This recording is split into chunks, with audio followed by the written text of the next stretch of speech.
Hey folks, so welcome again to one of my in-car videos, and today I'm driving a Hyundai Tucson 2.0 CRDi turbo diesel. Well, okay, I need to tell you a funny story first, because a long time ago, when I first got into this four-wheel drive madness, yes, I was crazy about four-wheel drive. I had me a Ford Courier 4x4. Now, I don't know if you remember a Ford Courier. It was actually the first lifestyle pickup truck that was brought in by then Amin Ford. Now, Amin Ford, of course, no longer exists.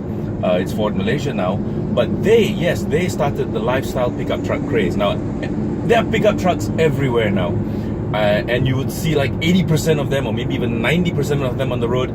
They never go off-road. They're always on-road. So anyway, back to my Ford Courier 4x4. It was powered, and I use that term very lightly, it was powered by a 2.5 liter naturally aspirated diesel. I shouldn't use the word aspirated, I should use the word asthmatic, because any diesel without a turbo is going to be horrible. Anyway, I love that Ford Courier, and I actually drove that Ford Courier from Malaysia to China. Yes, China, not Jalan China, China. I drove in the year 2000. It was called the Silverstone Rally of Asia, the Millennium Run. And I drove from Dataran Merdeka to southern China. It was 10 days getting there and 12 days getting back. 22 days on the road in a 4x4 pickup truck that was more for construction than it was a lifestyle pickup truck that you would use on the road, like this Hilux in front of me. It was a lovely truck. You know, it was tough as nails. I mean, if ever the built Ford tough motto were ever to be used, it should have been for that truck, and maybe only that truck, maybe the subsequent Ranger, and of course the Ranger Raptor. Anyway, I'm digressing. So anyway, 22 days on the road in a 4x4 where the top speed was a blistering 120 kilometers an hour if I was lucky enough to be going downhill. 0 to 100 could have been measured on a table calendar. You didn't need a stopwatch, and that's just how freaking slow it was. But I love that truck, and like I said, it was tough as anything. It got killed in Myanmar. It actually died in Myanmar, but it didn't realize it and just kept going. You know, even Myanmar, which was 147.2 kilometers of off-road completely, which took 12 hours to traverse. 147.2. Now that distance is forever burned in my memory. 147.2 kilometers, 12 hours. You do the math. What was the average speed? Because that's how bad the roads were. Or actually, there were no roads. It was all off-road. They were just building the highway, and it was completely off-road for 12 hours.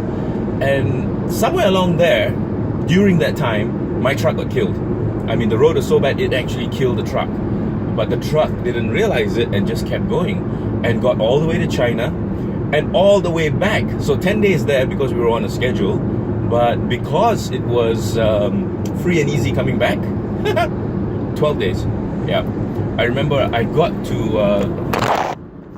see, now that's what happens again when you don't put in your holder properly. So let me just get this real quick. There we go. So yeah, I remember getting to Hua Hin, Thailand on a Friday, and the plan was to spend one night and come and get to Hat Yai the next day, Saturday, spend one more night, and then come back to Malaysia on Sunday, come back to PJ on Sunday. I get to Hua Hin, and it's so beautiful. If you've never been to Hua Hin, Thailand, you really need to go one day. It is so beautiful that I ended up spending 2 nights there and leaving Hua Hin on Sunday morning. I left there on Sunday morning and I drove back to PJ in one go. I didn't stop anywhere. I didn't stop in Hat Yai, I didn't stop in Danok. I just drove straight back to PJ. 18 hours, or was it 20? I think it was between 18 and 20 hours on the road by myself, because my co-driver, this clever guy from this journalist from Japan. Oh yeah, I was one of only 2 journalists on this trip, because nobody else could take 22 days off to go for a drive. Yeah, that's how mad I am. So yeah, my co-driver, who was with me from Dataran Merdeka all the way to China, flew back to Japan from China. So I was alone for the whole way back, which was fine with me. I like driving alone. I'm driving alone right now in this Hyundai Tucson 2.0 CRDi. So anyway, I drove back to PJ in one leg, and I had to work the next day. So all the way back, I'm whacking this Thai version of Red Bull, and it's got like a dragon on it, or is it two? It's got one of it has a dragon on it, and the other one has like two eagles on it. I mean, it looks really fearsome, and it tastes a bit like Levita. So anyway, I'm whacking these things back, and then the labels are all in Thai, and I must have had about 6 or 7 of them during this drive. Later on, a Thai friend of mine told me the fine print at the bottom is do not consume more than 2 bottles a day, and I whacked about 6 or 7 easy. So needless to say, I couldn't sleep Sunday night because I was so wired from all this. And so I unpacked, I cleaned up my truck. I had CBU mud from China and Myanmar all over it, Thailand, Hua Hin sand in it. And so I cleaned it up and couldn't sleep the whole night. Next morning I get to, I go to work and I'm still awake. I'm still wide awake. I'm doing work, I'm doing fine. Suddenly, and I don't know if you've ever seen what happens when suddenly that stuff in your body, suddenly it leaves. It is not pretty. You suddenly feel all your energy just go. And I still remember I was sitting at my table, and suddenly there were 2 screens in front of me, 2. And I'm thinking, okay, something's not right here. I'm pretty sure I only have 1 computer in front of me, supposed to be. But why am I seeing 2 screens? I started seeing double. Yes, that's when all that stuff, that the M150 and the 2 eagles and the 2 bulls all left me, said goodbye from my system, and left me gone for dead. I don't remember the drive home. All I remember is getting back at about, I think it was after lunch at about 2. I didn't even eat. Went upstairs, I went to sleep, and I didn't wake up for 16 hours. So that energy drink stuff, yeah, it's good. Yeah, it's potent. It'll keep you awake. But once it goes, you better find a bed really quick. So anyway, back to this. Finally after 5 minutes, yeah. So back to what I'm driving today, and why it's so impressive. It's because it's only a 2 liter. Now remember, my Courier was a 2.5. It's only a 2 liter, but that was a Ranger that just went by. Okay, the successor, of course, to the Courier was the Ranger. I mean, come on, the Ranger is so much a wonderful name for a truck, isn't it? I mean, what kind of a name is Courier? Why not just call it a Ford Mud Dispatch? So okay, anyway, back to this. I'm digressing so much today, and I haven't even had that much coffee yet. So back to this 2 liter diesel. Now it's only a 2 liter diesel, but you would not believe the performance of this thing. It is really unbelievable. I've been driving it for 3-4 days now, and the needle has only just moved past full. And okay, I'm gonna overtake now. Watch the acceleration. It just goes. I'm already up to 120, 130, 140. Okay, now braking because somebody's hogging the overtaking lane, but never mind. I shall move back and be a good boy. So I'm just blown away by modern day diesels. It's just unbelievable. Yes, I am trying to put this back again. This stupid thing keeps falling off. It's the heat. It's melting the holder. So I don't know if you want to consider a diesel as a daily runner, but you really should, because it's so frugal for one thing. The low end torque is just unbelievable. You can cruise. I'm cruising at legal speeds now. It's quiet. The NVH is really nice. I'm sat in a position where it's slightly higher, not as high as some, because don't forget this is still not a full size SUV like a Ninja Turtle or something like that. I still love that name, Ninja Turtle. And it wasn't coined by Toyota. It was actually coined by the people who bought it. They said this car looks a bit like a Ninja Turtle, because back then the Teenage Mutant Ninja Turtles was a really popular series. And when people saw it in front of it, they said, like, hey, that looks like a Ninja Turtle.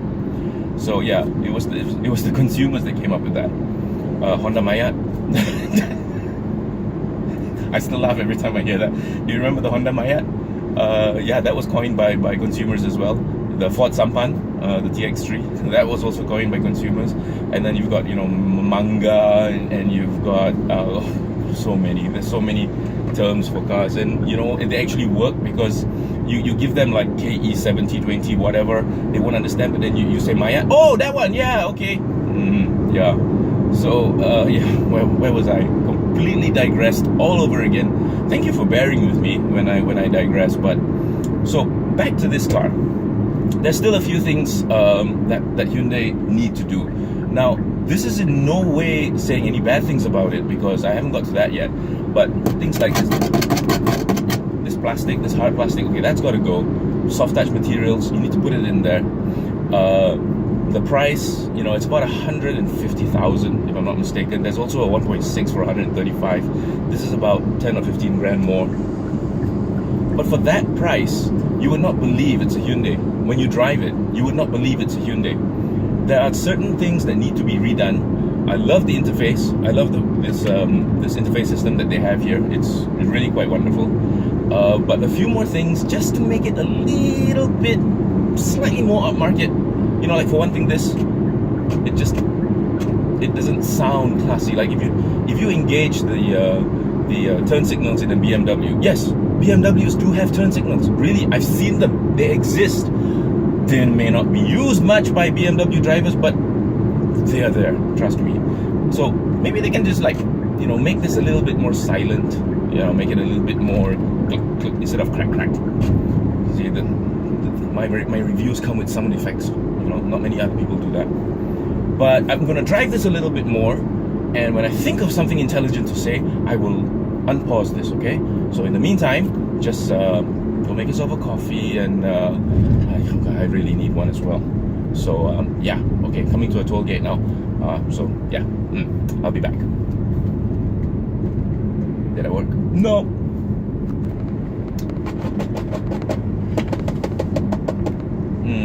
Don't quite like these sounds. Don't quite like these sounds. You know, it sounds a bit low rent. So yeah, this is something that, you know, Hyundai needs to improve, because apart from that, I've been very impressed with this car. The NVH is good.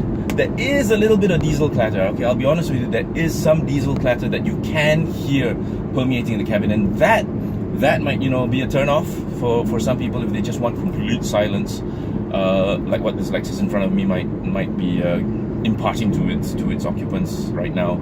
Apart from this, but hey, still, that's like twice the price of this, so you know, you get what you pay for. Price wise, okay, let's be honest, it's not cheap, although it's going to be slightly cheaper than what it was previously, thanks to the zero GST implementation. Thank you for that. A lot of things are going to be cheaper now, which is great. Even bikes, you know, as you know, I'm also a biker, so yeah, very happy to see that. But this definitely should be one of the considerations if you're looking for an SUV. It's got auto hold. It's got a host of refinements. You know, it's got auto hold, park assist. It's got a rear view camera. It's got a front camera. So try to figure out that one, because it doesn't work when you're driving, of course. But at low speeds, you can actually see, like, I guess, you know, the curb in front of you, which is good. A lot of people tend to curb their cars when they're parking nose in. You don't want to use it when you're in stop and go traffic, because you shouldn't be that close to the car in front of you anyway. Yeah, please stop tailgating. I get so many people tailgating now. I always give the benefit of the doubt, you know. I'm not hogging any lanes, but you still come really close, and I'm just giving the benefit of the doubt that you want to see the car, because sometimes, you know, I'm testing something new, and people want to get a closer look. So yeah, they come really close. Now, do remember that if anything happens in front of me, I'm gonna have to hit my brakes, and if you hit me, you are immediately at fault for following too close. I know it's a stupid rule, isn't it? If somebody purposely stops in front of you because they've missed their turn off and they jam their brakes, and you slam into their back, even though you are not at fault, you're in the right lane, but this guy in front of you or this girl in front of you suddenly sees, oh, her turn off, this is not her turn off, so she jams, or he or she jams her brakes. Okay, I'm not being sexist here, okay, because regardless of sex, some drivers are all morons. Not all, but regardless of sex, some drivers are morons. He or she jams her brakes, you slam into her back. It's obviously her fault or his fault, because She slammed her brakes right in front of you for no reason, but you're still at fault. You don't want to know why? Because the police will say, the authorities will say you were following too close. So you never want to follow too close. Always adhere to the 3-second rule. Pick a spot like this Home Expo sign here at Mid Valley on the 25th to the 27th of. I gotta go. Whoa! I digress again. Pick a spot. When the rear bumper of the car in front of you passes it, count 1 1,000, 2 1,000, 3 1,000. Then you should be passing that spot that the car just passed. Okay, so that's the 3-second rule. Please adhere to it. A lot of people say, but the 3-second rule doesn't apply because of various speeds. Yes, it does apply. If you're going 160, you're going to be much further away if you count 3 seconds. If you're going really slow, like 80, of course you're going to be slightly closer, but the 3-second rule works. So please use it. Where was I? What am I driving? Ah, yes, okay, the Hyundai. There is a 1.6 liter version of this as well. The one that I said was slightly cheaper, but I would get this one any day of the week. Now, modern day diesels have improved by leaps and bounds. I mean, it is unbelievable. And would you believe me if I were to tell you that a modern day diesel is actually cleaner burning than a petrol engine? It is, because you're using more air than anything else. Typically, the compression ratio for a petrol engine is what? 8 or 9 parts of petrol. Sorry, 8 or 9 parts of air for 1 part of petrol. For diesels, it's around 20 parts of air for 1 part of diesel. So you're using more air than anything else. And so your fuel savings are unbelievable. Again, like I told you, I've been driving this thing like a maniac. Okay, semi-maniac. And I've still got so much diesel left in the tank. Let me check my range here. What? Oh, sorry. That's not my wrong one. Buttons on the steering, they always. Anyway, 650 kilometers. I've been driving around for 3 days, putting a lot of miles on this thing, and I've still got 650 kilometers to go, which means I'm going to return this car with 600 kilometers for the next person to have a go at. That's just not fair. If I had a diesel something, I would siphon some of that stuff out. But anyway, again, I digress. So yeah, if you're looking for a day-to-day runner, something that you don't want to visit the petrol station like every other day, something that's going to be nice to drive around with and just get you to where you're going, whether it's in town or out of town, you need to consider a diesel. If you travel a lot, if you travel long distance a lot, a diesel is a must consideration. Really, because the mileage that you can get from this is unbelievable. And in the past, people would say, yeah, but they're slow and it's gonna take forever, like 12 days or 22 days to get to China and back. Like me. Not so with the modern day diesels like this. Not so, not at all. They are quick, they're frugal, they're fun, they're relatively quiet because of the NVH is, quite improved in this car. You can't really hear the diesel clatter, but you still can hear it. I'll be honest with you, you can still hear it. There's no CVT whine because this is a normal gearbox, automatic gearbox, which is great. Like I said before, I'm not a big fan of CVTs. The only one I like is the one that's in my scooter. So yeah, definitely. You're looking for an SUV? Yeah, consider this thing from South Korea, because I'm very impressed. I really am. I didn't think I would be. This is actually the first time I'm driving the Hyundai Tucson, so quite impressed, folks. And you need to, just always look, okay? Don't rely on your mirror so much. Always look. Turn your head. It's good for your neck too. It's good for your neck. Where was I? Yeah. Consider a diesel. Consider the Hyundai Tucson diesel. I'm not telling you to buy it. Like I've always said, I'm not telling you to go and buy this thing. Go drive it. Test it for yourself. My job here is not to tell you what to buy. So, on that note, please don't send me messages asking me what car to buy. I really don't know. Because, let's be honest, you're going to be the one driving it. You're going to be the one paying for it. You're going to be the one living with it. Only you know what's going to suit you best. I can't tell you. I can't tell you what car to buy. And I won't tell you what car to buy. So, please don't ask me what car to buy. But do go have a drive of this. you know, go have a drive of this. If you've never considered a Hyundai and you're looking for an SUV, please go have a drive of this, because you might be really, really impressed. And if you can, as you can see by the pictures, it looks pretty good too. Okay, you know what? I'm going to do something a bit different here. I'm going to pause, then I'm going to find a place to pull over safely, and I'm going to show you the outside. Okay, so bear with me for just a little bit longer. I love this song.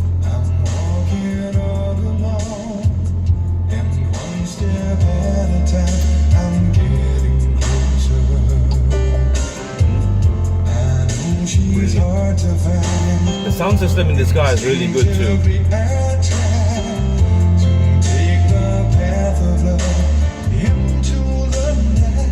Okay, the car next to me is giving me funny looks.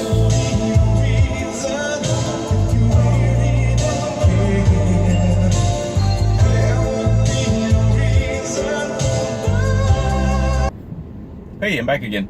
I needed to restart this because I didn't want the camera to just suddenly go off, because it does that after a certain time. Now, I'm passing the bike lane on the Federal Highway, and guess what? They have changed it again, okay? It started on the 15th of October. It was supposed to be done on the 15th of April. They've changed it now to the 15th of May. It's gone past the 15th of May, so what, are they going to just change it now to the 15th of June? And then the 15th of June will come and go, and then they're going to change it to the 15th of July. When are they going to fix this frigging motorcycle lane? Okay, so you know what? I'm also a biker, and I hate to use the Federal Highway. I do. I really, really do. I hate driving among cars, because Malaysians have a really, really nasty habit of meandering. If you don't know what that means, it's like a disease where you're not able to keep to your own lane.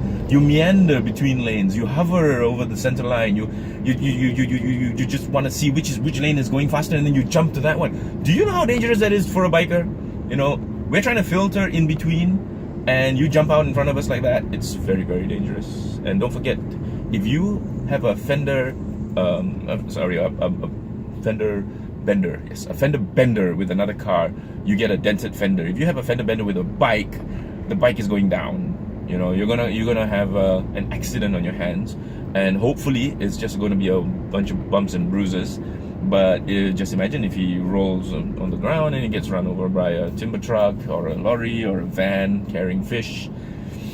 It's going to be nasty. So please fix the bike lane. Let us use the bike lane. I'd rather use the bike lane any day of the week. I don't think I'm the only one alone on this. I think a lot of bikers would love to use the bike lane rather than squeeze in between cars on the Federal Highway. So yeah, rant over. Be right back. Okay, I'm back. So there you have it. That's what the Hyundai Tucson looks like from the outside. And like I said, you can hear a little bit of diesel clatter. Sorry, I'm hand holding this for now. It's a bit, let me just walk back a bit here.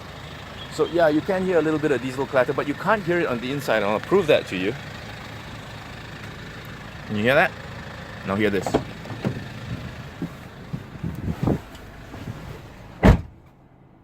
Quiet. There's nothing. And so this is the inside. You still there? Yeah. This is the inside. These are really nice seats actually. And here you've got your, oh, something that's quite cool. I kind of like this. You can play with the gears. Electronic parking brake, somebody's hair, obviously not mine. Auto hold. So you know, when you get to a traffic light, you just put this on, and it stays there and doesn't move, doesn't creep backwards, doesn't creep forwards, just stays. You got drive modes. So you got eco, sport, normal. The default setting is normal, of course. Eco for for better fuel consumption, even though the fuel consumption right now is unbelievable. Like I said, look how much fuel I've used. I'm sorry, look how much diesel I've used. Quite a lot, and that's my range right there. So I normally just keep it on normal. This is a hill descent control. Nice. Okay. USB ports. Of course, you got 12 volts, two 12 volt sockets. There we go. One USB port there. One pretty big glove box. I do like the interior though. Yeah, that That quilted leather is pretty nice. That center armrest, it's got cup holders as well. Okay, let's go see the outside a bit more. That's the front camera I was telling you about. Anybody want to guess why you have to press and hold if you want to open the back? Yes, it's because if you accidentally hit it while you're driving, you don't want it to open while you're on the highway, now do ya?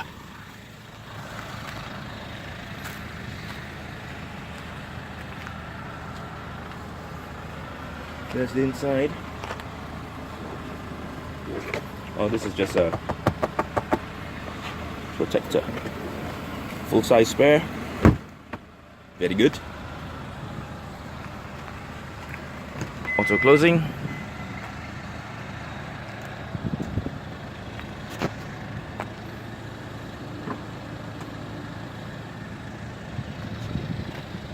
Just let you have a look at it. I wouldn't recommend getting the white, although it makes it look bigger. It's really hard to keep clean.